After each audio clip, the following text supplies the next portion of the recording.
تم اتخاذ القرار إيمان خليف تحصل على حظر مدى الحياة بعد أن أعلنت منظمة العالم العالمي له رجلا وفقد كل ميدالياته وجائزة 25 مليون دولار.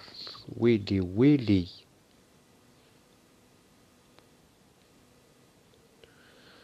غير كيليسي هكا. المبدأ الأساسي في الرياضة هو شروط متساوية للرياضيين. هذه القضية كانت فضيحة. تم تحقيق العدالة.